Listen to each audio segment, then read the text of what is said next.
im se svima, i malima i velikima, i bogatima i siromašnima, i slobodnjacima i robovima, dade žig na njihovu desnu ruku ili na čela njihova, te da nitko ne može ništa kupiti ili prodati.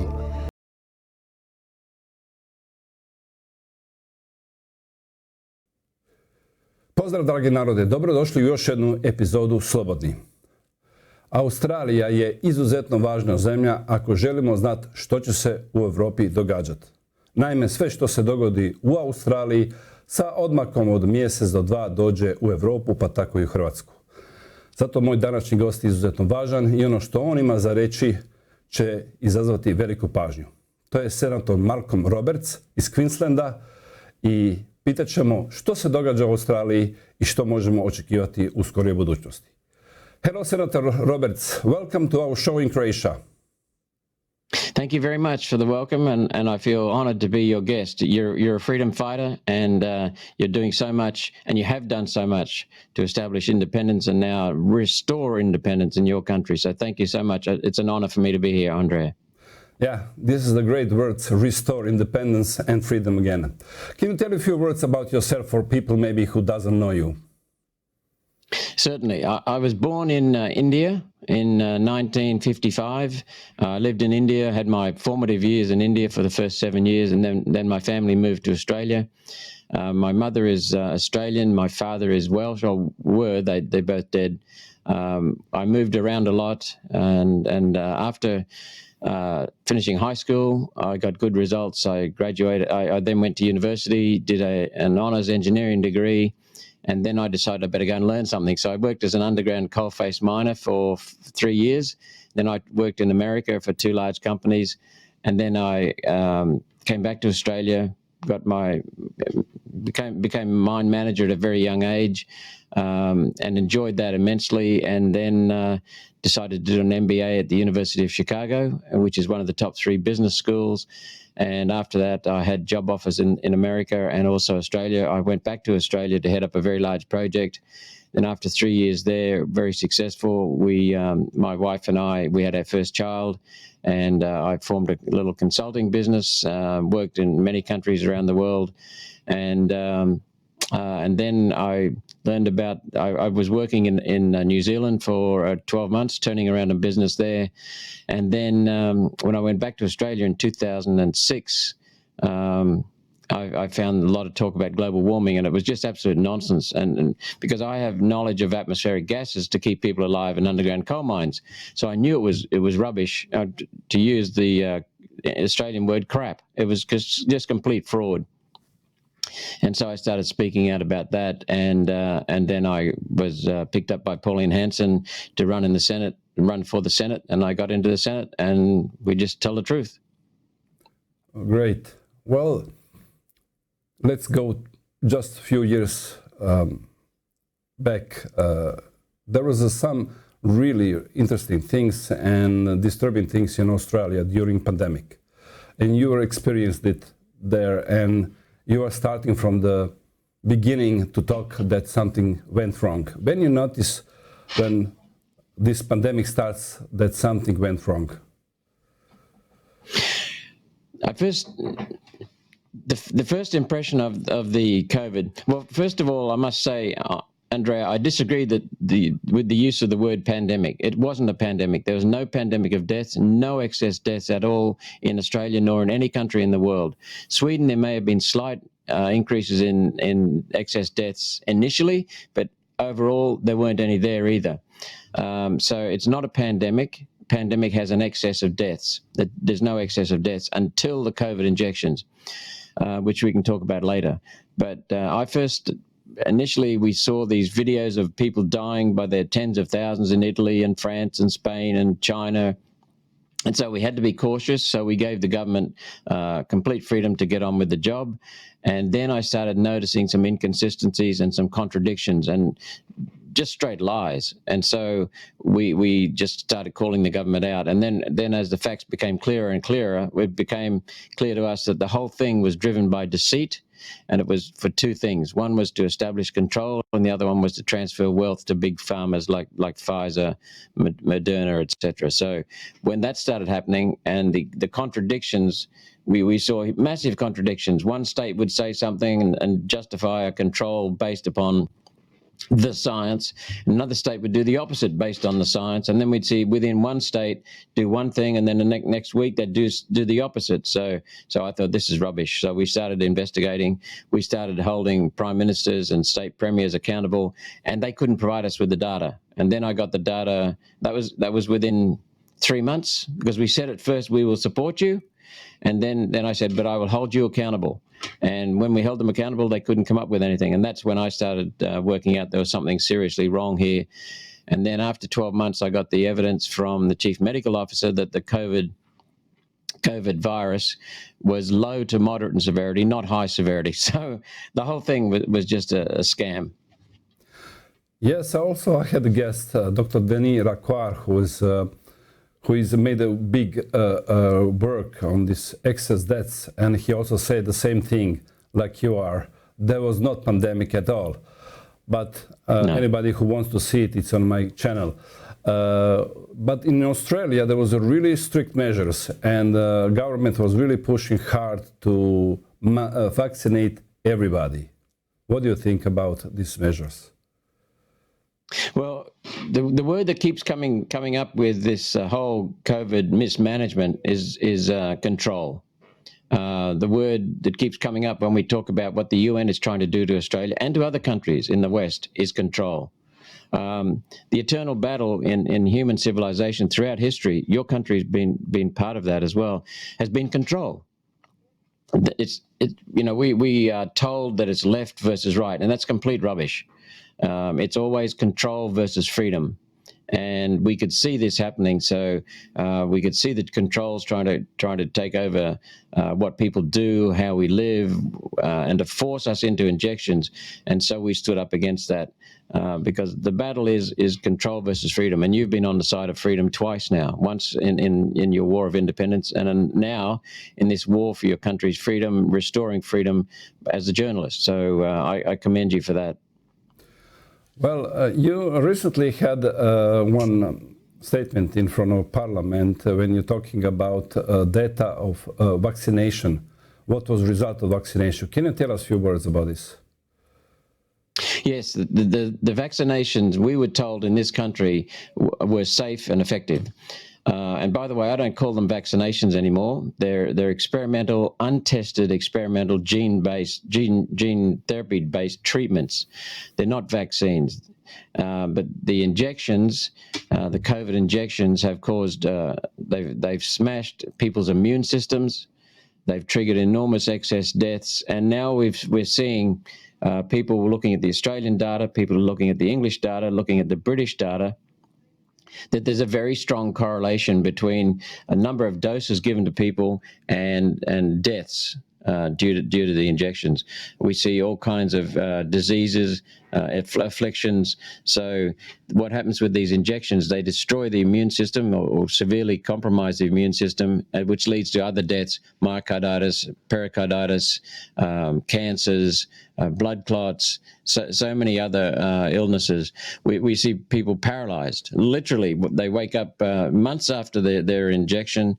They wake up in the morning and they're paralyzed from the neck down.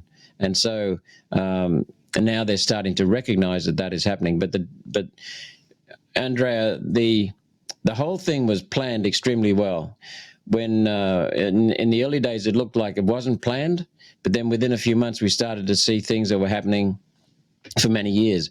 One of my staff we've got some very good staff in my Senate office, and one of them, before the COVID arrived in Australia, he just happened to mention casually to me that our Australian Health Prudential Regulatory Agency, AHPRA, which registers doctors and other bodies, had suddenly over the years been taken off out of the federal sphere and put beyond being held accountable. And so we wondered why this was going on. And AHPRA was set up in 2008, which was 15 years before the COVID arrived in Australia. So they were planning this. We now can see that they were planning this. They're planning it on behalf of the United Nations, on behalf of the major pharmaceutical companies, on behalf of the federal government, both Labor Party and Liberal Party. We recently learned that we were part of the Medical Countermeasures Consortium, which was a pact that initially started in 2007 between Britain, the United States and Canada. And we joined it in 2009 when the Gillard Labor government signed up. So this was a pact between the four countries that caused the defense departments in each of the countries to lead the COVID mismanagement over the health authorities, and they combined the health and defense to run it. So it became a Medical Countermeasures Consortium. But to answer your question, the whole thing was planned for many, many years, not months, many, many years. And the COVID injections really brought on compromising our immune system. I haven't taken the injection, but those who get the injection compromise the immune system and lead to deaths and severe illnesses and injuries. Well, I'm deep in this subject, and also I have lots of information that in the United States, Department of Defense was running the whole show. And when you tell me now, I didn't know that they made this agreement that seems so that all departments of defense are running, and they're calling this, as you said, gene therapy, they're calling these countermeasures, not injections. Yes. And that's correct. I heard the first time what you told me right now. I'm listening a lot that these vaccines are exactly bioweapon. There is some doctors who are telling, and I was reading these books and also their presentations, they're telling this is a bioweapon. That's correct. We've heard the same thing from medical experts here in Australia and overseas. They're calling them a bioweapon. There are so many things, Andrea, that were exposed by people on the side of freedom early on in this COVID period that if we said it. And we did, then we were called conspiracy theorists and lunatics. Now, a lot of those things almost all of them are being proven true. So we were told that it did not come from Wuhan. We now know it did come from Wuhan. We were told that it was from the Chinese. No, it was from the American money researching in China illegally and unlawfully against the United States government's edict. We were told that it escaped from a wet market, and then we find out, no, it came from Wuhan, directly a leak from Wuhan. So all of the things that we were told initially have been proven to be true, yet the governments in America, the governments in Australia said, just conspiracy theories, rubbish, don't worry about it, just lies. And we found out that the government is the one that's been lying in this country, in the United States, in Canada. I mean, Canada's brought in even worse restrictions with regard to transfer between bank accounts, money between bank accounts for the truckers. So this is not just Australia, this is to the Western countries where that's the greatest control has been exercised. It seems that this is the part of the one big game, and the part of this game also is things what are happening right now in Australia. It concerns agriculture and digitalization. Can you tell us what is happening right now in Australia? Well, what we've become aware of, you're correct. I agree with you. We've become aware over many years. When I first got into the Senate, it was in 2016, so September 2016. August 2016. I gave my first speech in the Parliament in September 2016, and in that speech, I called for Australia to exit the United Nations because the United Nations is a corrupt, incompetent, dishonest, globalist organisation that is pushing global agenda. What we found is that they cover these areas. They cover education, which is now become indoctrination rather than education. They are pushing children to have dismemberment of bits of their bodies, to have hormone treatments, to change their genders. They're pushing universities to teach people what to think, not how to think. They're destroying family through the family law that was introduced from the United Nations in 1975. They've been destroying our health system through COVID, through the destruction of the doctors, keeping them suppressed, through Big Pharma pushing the health departments, through federal prime minister's lies. They're destroying our health system, and now they want to try and control it through the United Nations World Health Organization, which we're standing up to. They're destroying our energy sector. This is all based on UN policies and World Economic Forum policies. They're destroying our food system. They're wanting us to eat lab-grown meat, in vitro meat, bug meat made of insects. They've stolen property rights, and it was a conservative prime minister who did that. His government did that. They control the money system, and we have four major banks which control more than 90% of the deposits in this country. All four have prominent controlling interests, from BlackRock, Vanguard, State Street, Capitals, First Street, and also State Street.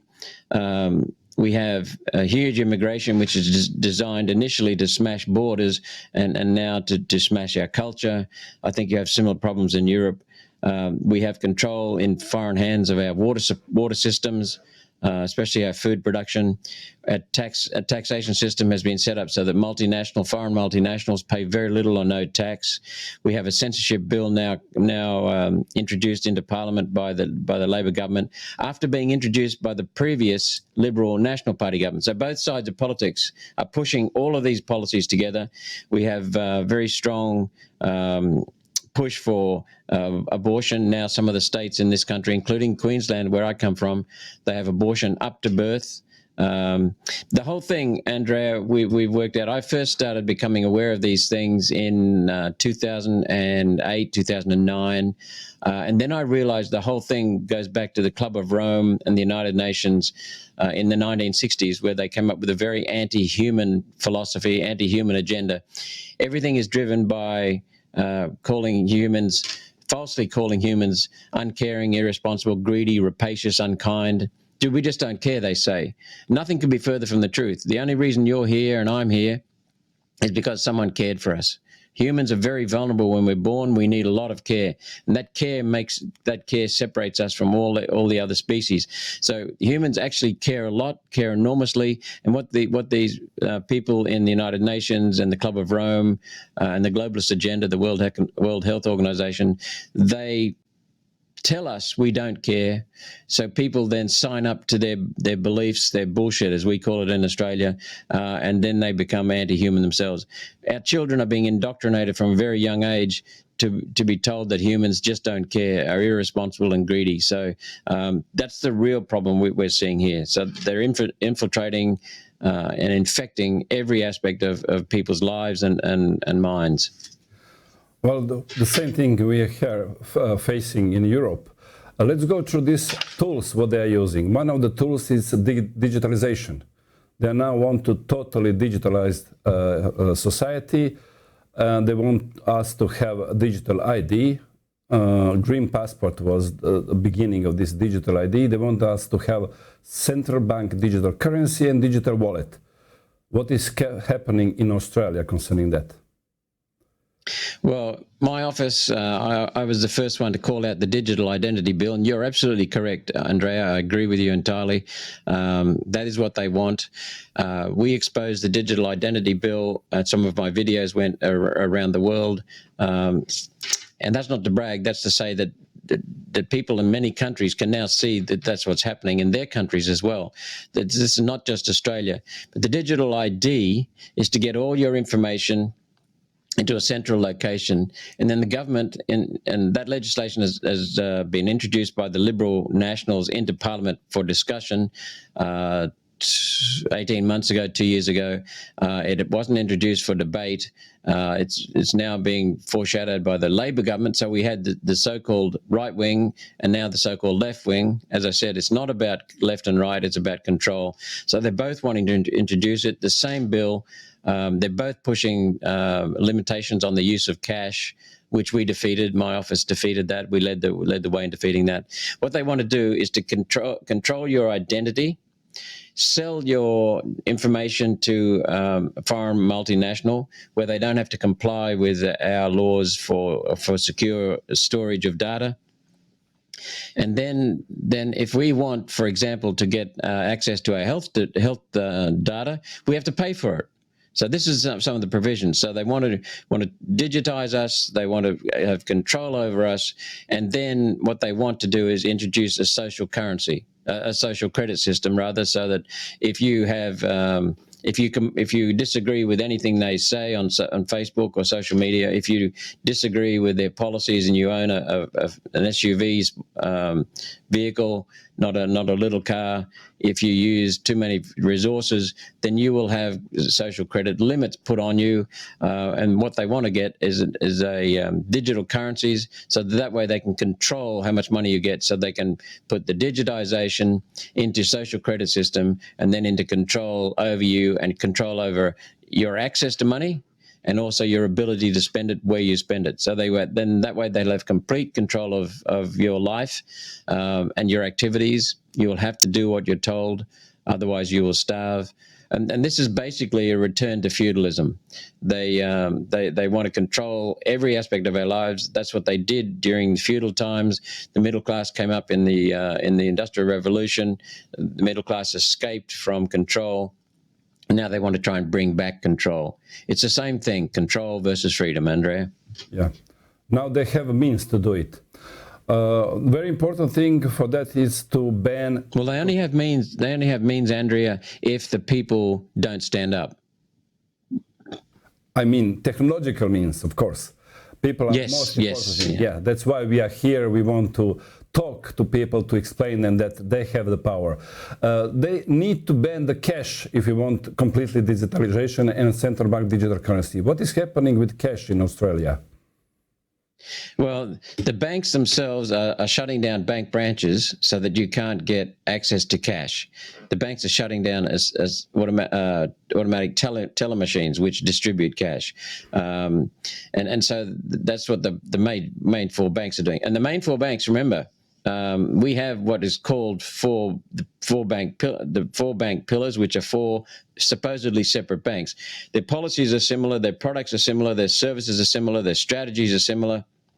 I chaired a Senate Select Inquiry into lending to farming sector, and we saw how the banks are destroying farming and the banks are destroying individual small producers, stealing land, and so if you look at the ownership of the big four banks in our country, the controlling and the paramount interests are held by BlackRock, Vanguard, State Street, First Street, and others, combinations of these. And so what we've really got is one big bank with four logos that are all controlled by the major parasitic global corporations, the global investment funds. And so they also introduced into Parliament a cash ban bill, which was ban the use of cash for any transactions over $10,000. And of course, once they got that in, if they got that in, then they would have put an amendment in after a few more years to drop it to 2,000, then to drop it to 500, then to drop it to zero, for example. Now, what I did in my office when we heard about this, we researched it, then we contacted the other senators from little parties and the crossbench, we call them. And then we contacted the Greens, and sometimes the Greens can be helpful. They're usually working on behalf of the United Nations and the World Economic Forum, but sometimes they can be helpful.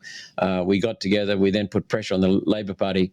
The Labor Party was in opposition. The government was the Liberal Party that introduced the cash ban bill. Labor and Liberal combined to pass it through the lower house, but then we got in touch with the grassroots members of the Liberal Party and the Labor Party, and they put so much pressure on the Liberal Party and Labor Party members of Parliament that it was sent to a committee for inquiry in the Senate. And it stayed there. So I moved a motion to discharge it from the Senate, and it was removed from the Senate. But they're working. So then they raised the digital identity as a means of destroying cash as well. So they're trying every which way they can to destroy cash, so that they can control our use of money, control our lives. But so long as the people stand up, they won't ban cash. So what we've got to do is really make sure the people are informed and educated and can see what is happening, and then they will oppose the government's removal of cash. For comparison, we can say that Christine Lagarde, I heard it where she says that now we can spend around 1,000 euros, just 1,000 euros cash. And in the future, if we spend more, then we'll be criminals. And she says that we are fighting against terrorists. And she says that they have a plan to reduce this number to even 300 or 400 euros in cash. That's the same thing what is happening there. I'm just making comparison because we are facing the same thing. The other tool, what they're using... It's global. Global, that completely, yeah. Other tool is agriculture. They're explaining that they need to reduce eating of meat because we want to protect planet. You, the expert, you know lots about climate, and of course you know lots about agriculture. Can you tell us what they want to do?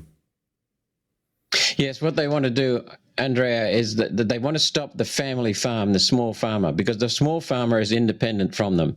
A small farmer can go and sell his or her product wherever they want.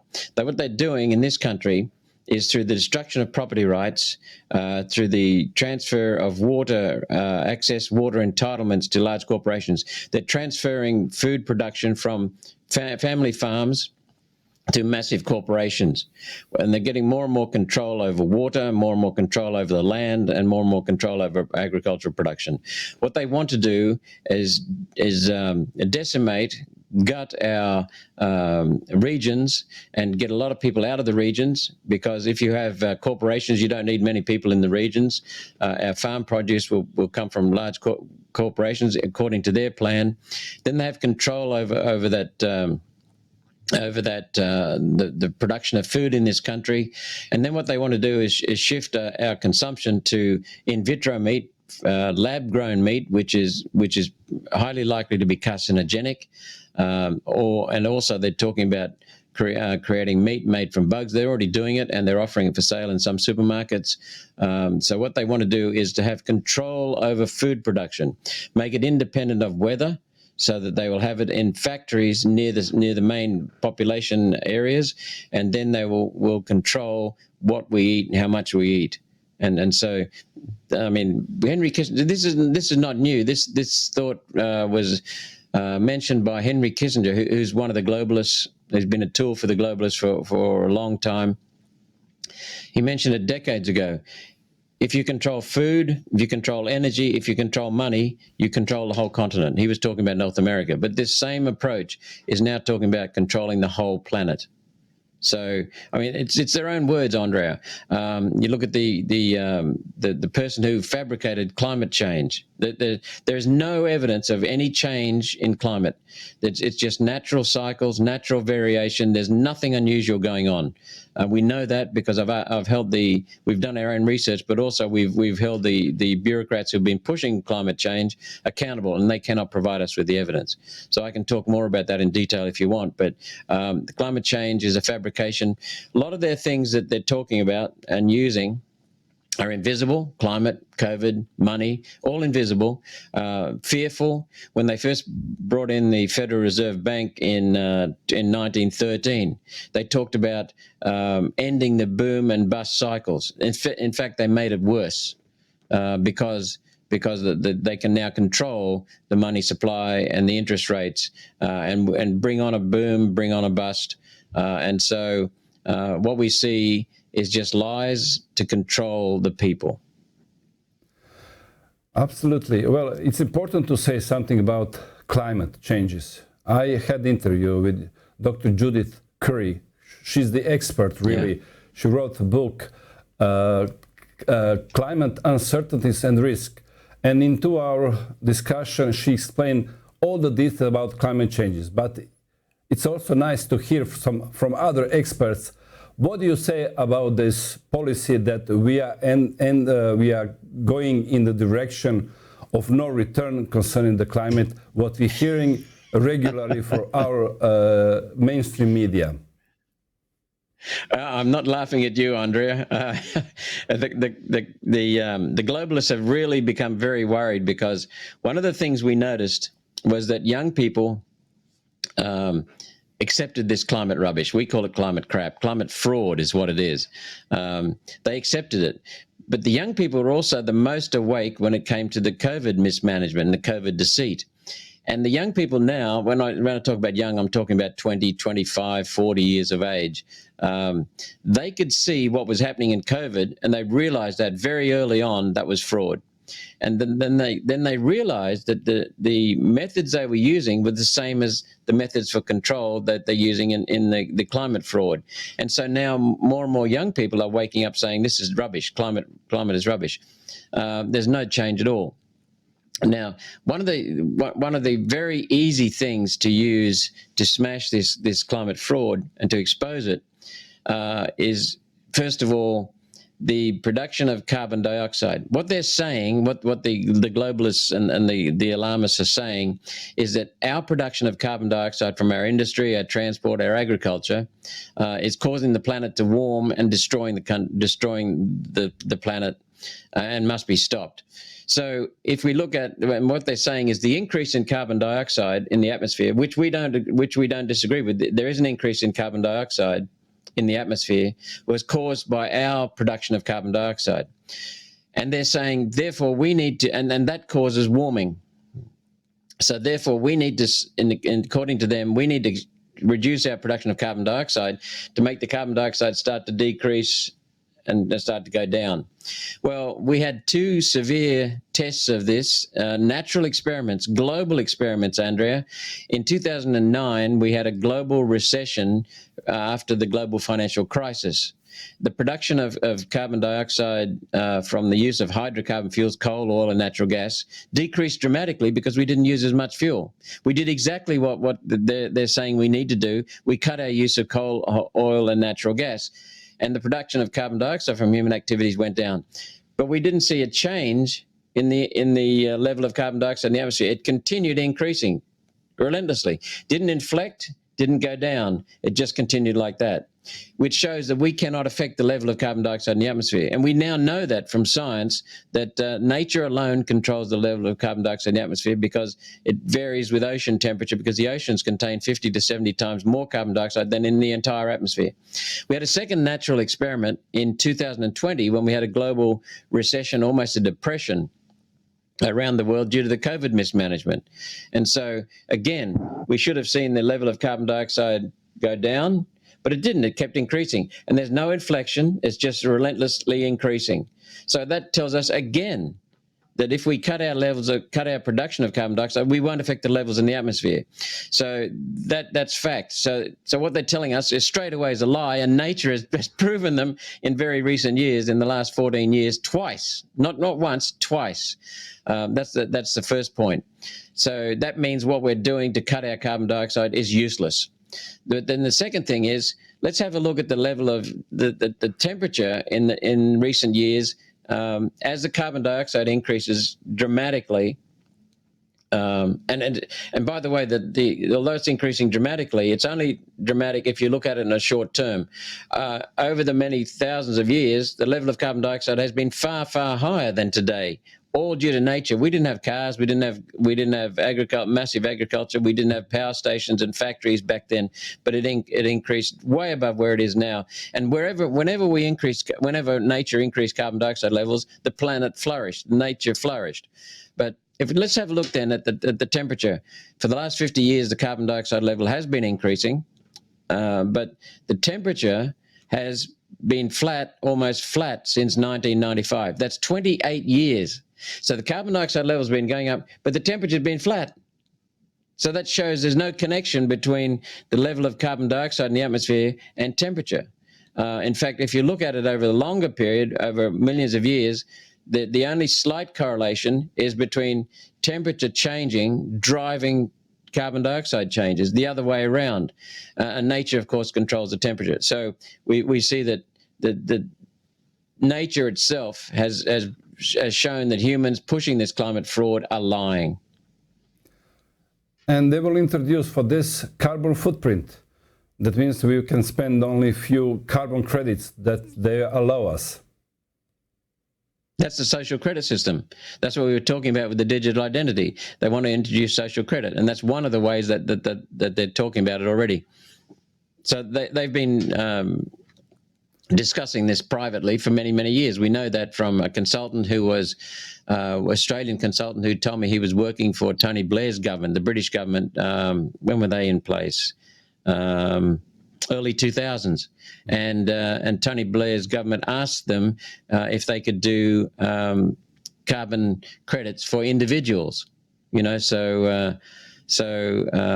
been talking about this for a while, and that's their way of controlling our consumption of resources, our consumption of energy, our consumption of water. And then when they control them, they control our lives. That's what it's all about: control versus freedom. Repeatedly, control versus freedom. Yes, exactly. And they're measuring now with credit cards, they measure now carbon footprint. What is important? Well, no, they say they are, but they're not. They can't measure it. They cannot measure it. It's impossible to measure carbon dioxide production. I don't know. You look like you're a big man. I'm only a little man. So does that mean you produce more carbon dioxide than I do, and therefore I'll have fewer carbon credits, or I'll have more carbon credits? What does it mean? It's bullshit. Who knows? We'll see very soon. But a very important thing in this war for freedom, to fight against the control, it's information. And now we see that they are controlling information, and they are trying to make more censorship all around the world. Even they're not hiding. I saw in the United Nations just a few days ago, ex-Prime Minister of New Zealand, Jacinda Ardern, says that they need to control information because this information, what people are receiving, are danger. Same thing is happening in Australia. They are proposing some bill concerning the censorship. Yes, they are. What they're doing, Andrea, is that they're putting into law things that they did illegally during the COVID mismanagement, the deceitful COVID mismanagement. The government censored through Facebook and Instagram. The government censored some posts in this country. We found that out through Freedom of Information requests and through Senate estimates questions. We know that our main security department, the Department of Home Affairs, was passing material from the Department of Health to Facebook, for example, and highlighting the Facebook, saying this doesn't comply with your policies. And some people were taken down from Twitter. So members of Parliament who have a right to speak freely with their constituents were taken down. Craig Kelly did a wonderful job. He was taken down on Twitter. He was taken down on Facebook as well, banned from Facebook. His account shut down. So we also asked the Department of Health if they did that directly, and they said no. We now have Freedom of Information requests saying the Department of Health did it directly, banned certain posts. So they lied to us. So what they're doing now is they're about to introduce a misinformation, disinformation bill. It's really a censorship bill, because no one is defined as being able to decide what is disinformation and misinformation, what is the truth. And so that means it will be up to individuals behind the scenes to do that. But this doesn't apply to news networks. It doesn't apply to governments. It only applies to social media and internet media, with the exception of private messages. So it's aimed at controlling the freedom of expression, freedom of speech on the internet, which is now community service. So they want to shut down the community activities. They want to shut down community communication. So it's called the Misinformation and Disinformation Bill. It is about to be introduced into the Parliament, but it's really a censorship bill. They want to control what we say, how we communicate. They also admit in the hearings on Senate when they were discussing with the chief of Twitter, and they confirmed they were censoring doctors on demand of the government, exactly of demand of the White House. That means they admitted they were made censorship, and they're continuing with these fact checkers also. They are minister of truth. And we are facing in Europe, they are now suggesting a new law that's European Media Freedom Act. They're calling even Media Freedom Act. And this Media Freedom Act is bringing some board who will control information and make report to the European Commission. That doesn't make sense, but they are now proposing this in Europe. That means all around the world we are facing with this censorship.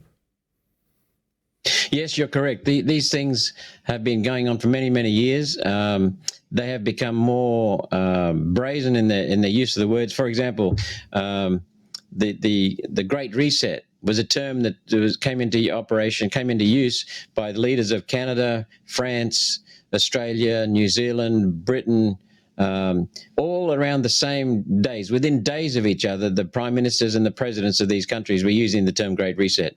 Again, they used the term Build Back Better. Within days, that went around the world. They were using it all together. It was all orchestrated. And now we see Canadians, Americans talking about misinformation and disinformation, and some parts of Europe doing the same. So this censorship, they realize that the people are waking up, and you can see that as evidence for that, Andrea. You can see two things. First of all, they're now wanting to suppress free speech in these countries. Canada has already done it savagely through their truckies, when the truckies protests were very effective. So the second way they're doing it is that, just slipped my mind there, but that's right. The second way they're doing it is that they're ramping up the fear. You know, we've now got the United Nations Secretary General calling the oceans are going to globally boil. You know, Yeah. I mean, it's complete rubbish. And what they're doing now by going into these scare tactics is people are now saying this is crap, this is rubbish, and so they're becoming desperate. Always, Andrea, I've mentioned control many times. The answer to almost every one of your questions is control versus freedom. It's the age-old battle. It's not left versus right, it's control versus freedom. And always, beneath someone trying to control another human, there is fear. The people who are trying to control are afraid. So what they've been trying to do, they've been trying to instill control over people to get control so that they can suppress people, food, family, mobility, communication. But what they're increasingly trying to do now is use fear to scare people into doing things. And now they're starting to censor people because they realize that people are waking up. And so this use of misinformation, disinformation, censorship bills is a very bad sign for people, but it's an encouraging sign because they're getting desperate. They're now coming out into the open with some of their lies about climate boiling. They're now coming out into the open with some of their lies about censorship. So what we need to do is spread the word to people. This not only confirms what we've been saying, but it shows that they're getting desperate and they're weak. Always beneath control, there is fear. They are afraid of the people waking up, Andre. It's a very good sign in that way. Yeah, and in this moment, as I see, there's some protests also in Australia, but not only there. There was also in Canada. People are protesting against this woke agenda, as I understand, because this is also part of their Great Reset. Exactly. We can say, I spoke with lots of people. It's simple. They want to depopulate whole world and control what is left. And now woke agenda is also part of this program. Yes, that's correct. With the woke agenda, again, it comes back to they want to control people and they want to enslave people and they want to make a lot more money, transfer wealth. If you look at the woke agenda now is pushing transgenderism, which is converting of people from one sex to another sex, which is absolutely impossible. I mean, once you're born a male or born a female, that's it. You are always male or female because your chromosomes are XY or XX. It's that simple. So you cannot change gender. You cannot change sex. But they're trying to confuse people. And here's one of the reasons. One of the reasons is to destroy the family. Always the communists. And these globalists are communists. They want a one world, unelected, socialist global governance. They're communists. Some of them have said that. That description has come from senior people of the United Nations. So they want to control people. The way they do it is they destroy property rights, which they're doing in this country and in Europe. They want to control families and smash families, because when families are smashed, people can't turn to the families when they get into trouble. They have to turn to the government. They also want to smash religion, because religion, whether you're religious or not, doesn't matter. But what they want to do, they see that many people get strength out from a religion, gives them faith. So they want to smash families, property rights, and religion. And then they want to control the way we live, how we live, whether it be in multi-rise house, stack and pack boxes, our use of cars. They want to destroy our use of energy so they can control energy.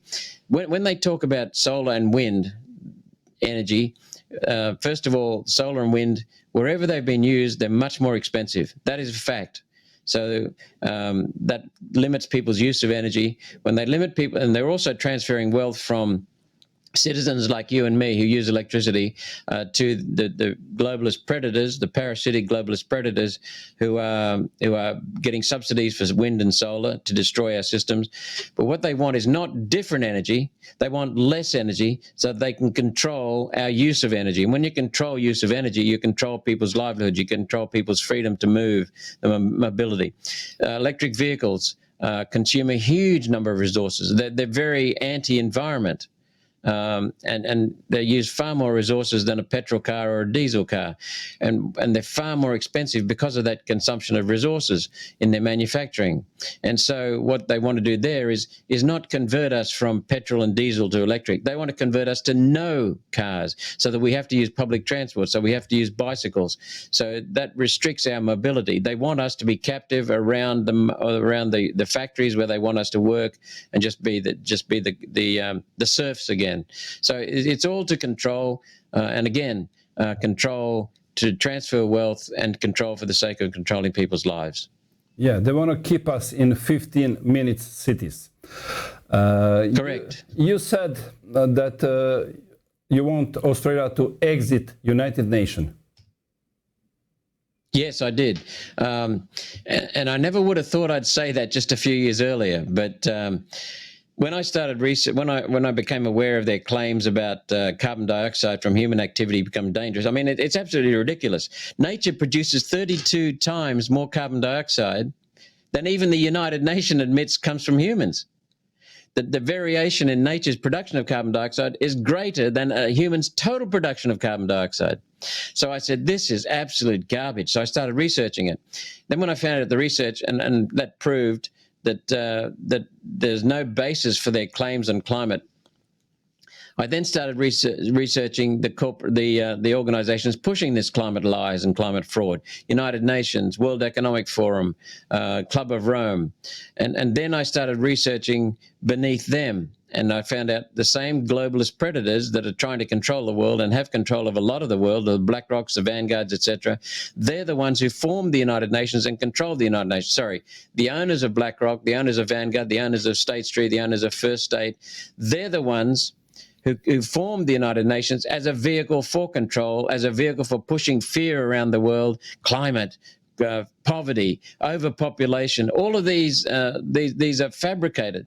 They make us out to be uncaring, greedy, rapacious, unkind, and they keep talking about us. What Klaus Schwab, as some people call him, we're being, what is it now? Useless feeders, useless eaters. Yeah. They talk about us having a stomach. They don't talk about us having a heart and a brain and 2 eyes, 2 ears, 1 mouth. And humans are just wonderful for improving things. We have come so far in the last 170 years since the Industrial Revolution started, right through Europe, America, now China. China is an example of using hydrocarbon fuels, coal, oil, and natural gas, and uranium, and hydropower, hydroelectricity. China is an example that is never shown before in human history. They've taken 1.4 billion people out of poverty in just decades. Now India is signing up for that. India doesn't want to get rid of coal-fired power stations.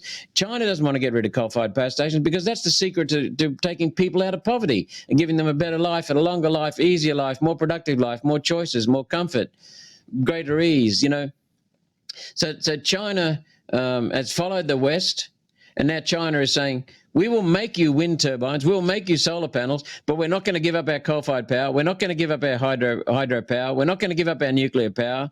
We're not going to give up our gas power. We're going to keep industrializing. We're going to keep building steel. I mean, everything behind you, I could talk for hours on this, Andrea. It's just a complete lie. So it's the globalists who control the United Nations, who form the United Nations, who are pushing this agenda of control and fear. Yes, we can talk about this for hours, but unfortunately we don't have hours. For the end, can you say for people, there's a huge community, Croatian community in Australia, and also for people in Croatia and Croats in Australia, can you send a message how we can fight against this global control? One way is to spread the word on the truth and the reality. Now, Croatians, correct me if I'm wrong, when you came from Yugoslavia, initiated from Yugoslavia was behind the Iron Curtain. And I know that the climate fraud has been perceived very quickly by Poles, by Czechs, by former Yugoslavians, by Hungarians. They're awake to this control agenda. As the president of the Czech Republic, Václav Klaus, told me, former president, and he was president of the European Union for a while when it was his turn, he said that the Czechs saw this very quickly because he grew up under totalitarian regimes, and he could see that everything about this climate fraud was a totalitarian push for greater control. So that's the first thing, to recognize it. The second thing I'd say to people is that, from Croats rather, is that it's very important that you speak up. Share with your friends, your neighbors. Share some of my videos if you agree with them, which I think most people with common sense will. We're getting a lot of very positive feedback on my videos. Share my videos, share my material with other people. Share Andre's material with other people. Tune into Andre, because the mainstream media, the mouthpiece media, is owned by the same people who own BlackRock, Vanguard, etc. They're not accurate. So listen to independent media. Become more informed.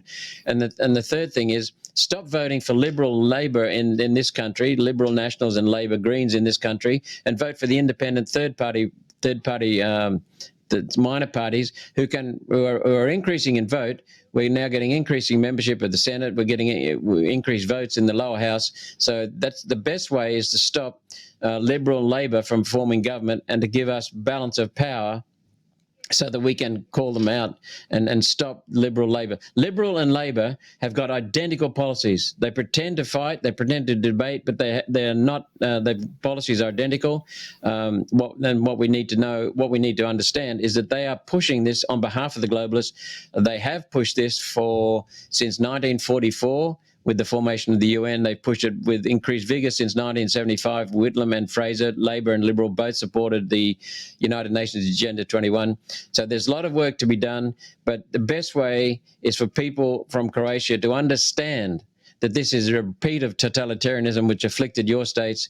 Back home in Croatia, you had a war of independence, and in 1995, I think you said, Andrea, what we need is a maintenance of independence here in this country, and to restore basic freedoms by speaking up, by doing it peacefully, speaking up and sharing the information with your friends. Senator Roberts, thank you very much for your time. Thank you for your fight, because it's a worldwide fight and we are fighting against the same agenda.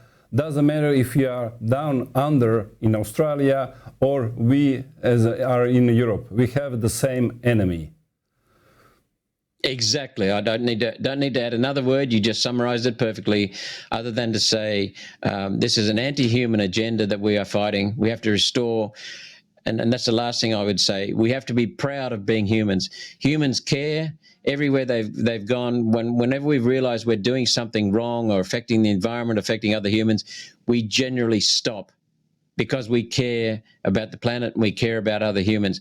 So don't listen to the globalist lies. Be proud of being human. And tell your children, be very, very proud of being humans. Thank you, and I wish you luck in your future work. Thank you very much, Andre, and good luck with what you're doing, because the independent media is extremely important. Evo, dragi narode, čuli ste. Dakle, iste priče čujem bez obzira koji dio svijeta je u pitanju.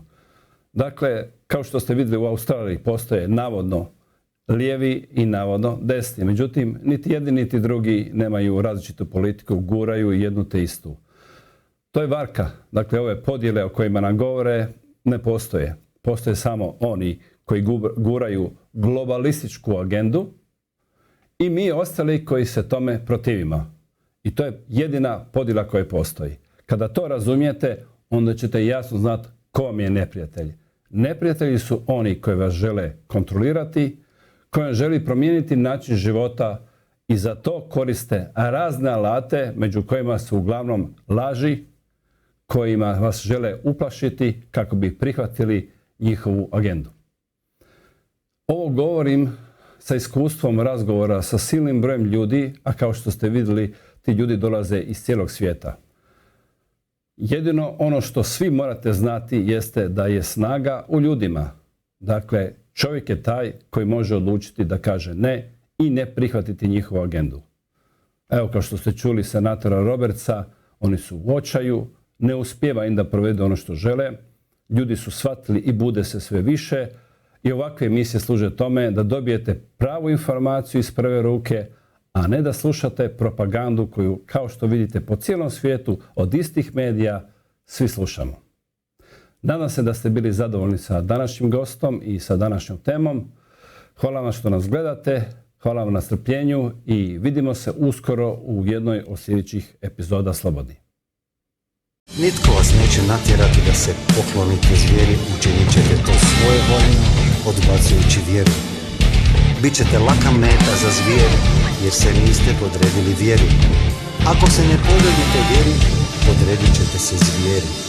Toliko ćete se suobličiti sa ovim svijetom, da nećete ni prepoznati da ste u zabludi. Biće to najveća demonska prevara ikada i pravedno zaslužena osuda nad nepokajanim grešnicima. Gdje su svi oni koji su nas liječili, zakletvom iz mrtvih dizali, svojom šutnjom ste nas izdali? Gdje su svi oni koji su nas liječili, zakletvom iz mrtvih dizali? Zar su nas i oni izdali? Gdje su svi oni koji su nas liječili, zakletvom iz mrtvih dizali, svojom šutnjom ste nas izdali?